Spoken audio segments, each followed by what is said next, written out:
what it was about car manufacturers in the 1980s, but they sure produced a lot of junk back then, especially in America, but the USA did not have a corner on the market of terrible cars. Let's take a drive down memory lane and look at some of the awful cars that we used to have back in the 1980s that you can't find today. Hi, I am Ms. Jen Exodus, and you have found my channel where I talk about all things Generation X or whatever I feel like talking about. Welcome. So today I want to talk about the massive number of cars that failed in the 1980s. And there were a lot of them. It's like you couldn't swing a dead cat without hitting a terrible car made in the 1980s, it seems like. Of course, we all knew about the terrible cars from the 1970s. Everybody remembers things like the AMC Pacer. I think we also remember the Ford Pinto, or like the Chevy Vega, which was infamous for rusting on the showroom floor. But today I want to talk about cars from the 1980s. And there were a lot of cars from the 1980s that were just terrible POSs. There were so many bad cars for sale in the 1980s. Like, WTF, America? What was going on back then? I managed to drive several models myself, unfortunately. I did have some experience driving some of these vehicles. So let's start with, and I've got some notes. GM had a lot of crap that they were trying to sell us in the 1980s. We have the Chevrolet Citation, the Buick Skylark, the Oldsmobile Omega, and the Pontiac Phoenix. So these were called the X line from GM in the 1980s. I have a quote here from Motor Trend magazine that talks about how terrible these cars actually were. These cars suffered every problem imaginable: bad welds, failing transmissions, vibrating engines, and shaky structures. But the biggest problem was the brakes. The rears would lock prematurely, leading to a spate of fatal crashes. So I don't want to laugh at the fatal crashes, but holy cow, how hard is it to make brakes work on a car? GM stonewalled, the government sued, and the X cars were crushed under an avalanche of bad publicity. In 1980 alone, over 1 million buyers became unwilling participants in the apocalypse. GM embarked on a crash improvement course, and many of the X cars' greasy bits went on to provide trouble-free service in the midsize A bodies: Chevrolet Celebrity, Olds Cutlass Sierra, Pontiac 6000, Buick Century, and the Pontiac Fiero. But the X cars would go down as among the worst in the 1980s, helping to initiate a slide in GM's market share that continues to this day. Now, this was from the 1990s, this article that I'm quoting from. And they were also ugly as sin. If you had one of these cars, if you drove a Chevy Citation, yeah, good luck getting laid driving that car. All right, the next car I have on the list for you is the 1982 to 1988 Cadillac Cimarron. This car was an engineering rush job, cramming a Chevy Cavalier 4-cylinder engine into a boxy Cadillac car. According to Motor Trend magazine, Cadillacs should be big and opulent, not cheap, slow economy cars with overstuffed leather seats. It wasn't a cheap ride either, with the base model starting about $12,181 or $39,700 in 2024 dollars. The Cadillac Cimarron almost completely ruined the Cadillac brand. It's still used to this day as an example of what not to do in business in MBA classes in colleges. 1982 to 1988 Cadillac Cimarron. You won't see that one out on the road today. And then we have the 1984 to 1989 Ford Bronco II. Answers with Bronco II, a real kick in four-wheeling. The 1980s were known more for their mini pickup trucks and not so much for the SUVs. Actually, the SUV category wasn't even really a category at the time that the Ford Bronco II came out. So the Ford Bronco II was kind of something new that was on the market at the time. Unfortunately, this vehicle was top heavy and had a tendency to tip over and roll over, extremely accident prone. Ford doubled down on the accident proneness of its Ford Bronco by blaming the drivers. So, for some reason, drivers of Ford Broncos were extremely bad drivers. They just were attracted to Ford Broncos. And the center of gravity on this vehicle is way too high, so it didn't work very well as a four-wheel drive vehicle. And yeah, it was not a good car. According to Motor Trend magazine, its crash and death rate was so high that the insurance giant Geico refused to insure it, and some have estimated that the Bronco II cost Ford nearly $2.5 billion in damage settlements. That's billion with a B. So that was our next car on the list, the 1984 to 1989 Ford Bronco II. Starting in 1990, Ford released the Ford Explorer, which is popular to this day. And they fixed it, they made it bigger, lowered the center of gravity. It's a safer vehicle, so good job, Ford. Speaking of tippy cars, the 1986 to 1995 Suzuki Samurai. The next major turning point in the history of all civilization. Hi! Introducing the new Suzuki Samurai 4x4. The Suzuki Samurai had an extremely high center of gravity, much like the Bronco. Also, trying to be both a pickup truck and an SUV in a category that it didn't do either one very well. The Samurai was well known for tipping over on tight corners. It had a cool name though, so there's that. It was a popular car though, and you know, everybody's heard of the Suzuki Samurai, but do you see them out driving around anymore? Nope. Nope. We are all done with the Suzuki Samurai. Who can forget the Yugo? I'm not gonna go until you go. No, you go. You go. You go. You go. You go. You go. You go. You go. You go. You go. You go. You go. You go. Oh, you go.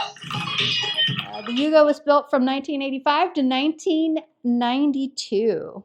It was imported from Yugoslavia, hence the name, the Yugo. This car was super hyped before it hit the market. There was a marketing blitz that really hadn't been seen before. It came on the market really cheap. It was the cheapest brand new car that you could buy at the time. Base price was $39.90. I don't know what that would be in today's dollars. Anyway, you can do the math if you want to figure it out. But yeah, you could buy a brand new car, the Yugo, for $39.90 right off the showroom floor.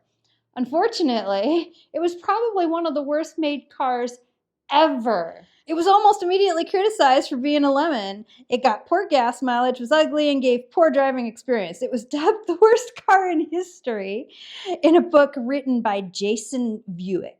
A line from the book reads, "A bewildering array of capitalist hucksters and impoverished communists desperate for revenue collaborated to create the Yugo. And what could have been a great international relations victory of the Cold War was ruined the moment consumers and auto critics actually got to drive it." It broke down. It wasn't good to drive. It was rattly and noisy and got terrible gas mileage and rusted almost immediately. So yeah, that was not a good car. Sorry, Yugo. Next on the list, the 1985 to 1988 Chevy Nova reboot. This car flew under the radar. It was actually a decent car, but it got no love from the public. The original Chevy Nova was a sexy coupe, kind of like a miniaturized version of the Chevy Chevelle. It had a powerful engine, sleek lines to it, but the reboot car looked more like a Volkswagen Jetta. It was really too practical of a car for its namesake, unfortunately. R.I.P. Chevy Nova, we barely knew ya. And then we have the 1984 to 1994 Ford Tempo or Mercury Topaz. The cars were fine. They were boring.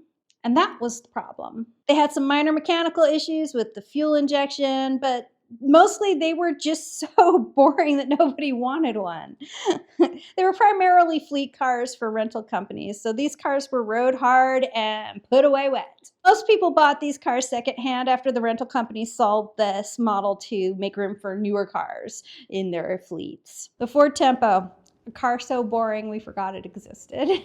Up next, the 1984 to 1989 Toyota MR2, or Mr. 2 as it's known in some circles. This fun-to-drive, sexy two-seater appealed to Gen Xers especially. Low price point for a sports car, starting at $12,000 for a base model, made it one of the more affordable sports cars on the market at the time. Sadly, this little car had issues almost immediately with body rest and issues with the flip-up headlights refusing to operate properly, often giving it a winky appearance. Trying to find parts for this car today is quite the adventure. They're still out there. You can still find them around. They're mostly in collections now. Toyota MR2 or Toyota Mr. 2, depending on where you're from, what you call it. All right, we're back to Ford again. The 1984 Ford Mustang SVO. Ford really messed up on this version of their classic muscle car. It was boxy, had electrical problems almost immediately, and didn't handle like a Mustang should. Only 10,000 were actually built, and the SVOs still in existence are considered collector's cars now. It just wasn't very Mustang-y. According to Road and Track magazine, the SVO was an attempt to build the Mustang of the future, using high tech to optimize efficiency and making a turbocharged 4 as fast or faster than a V8 by optimizing its handling prowess by all the means available at the time. It was a 4-cylinder engine that advertised the power of an 8, and the car could hold its own against the GTO. Due to the lightweight nature of the car, it could still go fast, but the high-tech nature of the electrical system caused expensive repair problems down the line. Ford ended the SVO and moved on to the Mustang GT in 1985. The GT was just a more Mustang-y Mustang, and it was what the public was shopping for at the time. And then I saved the best for last. The 1981 DeLorean DMC-12. Long before the Cybertruck was ever a twinkle in Elon Musk's eye, the DeLorean stainless steel DMC-12 was struggling to get to market. It was heavy and slow and expensive, retailing for around $25,000 at the time, which is about $70,000 in 2024 money. It was almost a joke that it had to reach 88 miles per hour in order to time travel in the movie Back to the Future. This car had so little power that it would be near miraculous if it could get up to speeds over 80 miles an hour. Crappy cars that looked futuristically cool worked great for Hollywood. The Back to the Future movies are probably the only reason why we even remember the DeLorean DMC-12 today.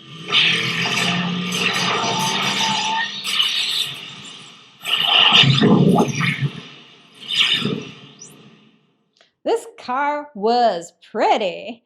Well, that was about it. In 1982, there were thousands of DMC-12s gathering dust on lots. They wouldn't sell. Nobody would buy them. A desperate John DeLorean turned to cocaine trafficking in an attempt to pay his bills. He was acquitted of all charges due to FBI entrapment. John DeLorean died on March 19, 2005 at the age of 80. His tombstone shows a depiction of the DeLorean sports car with the gull wing doors open. Rest in peace, John DeLorean. I actually know where to find one of those cars in Portland right now. Trust me, it's not for sale. They don't want to sell it. Let me know in the comments section below if you were the unlucky owner of any of these crappy cars from the 1980s. My name is Ms. Jen Exodus, and if you've enjoyed watching this video, consider giving it a like and a subscribe. Thank you so much for watching, and I will see you in the next video.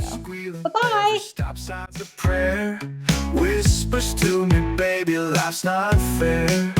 Oh, rusty rides, they steal my nights.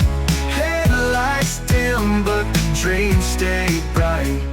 Cruising down this broken road of fate, pushing through the grind, I can't be late. Radio crackles like it's caught in a fight, playing tunes out of tune, but it feels so right.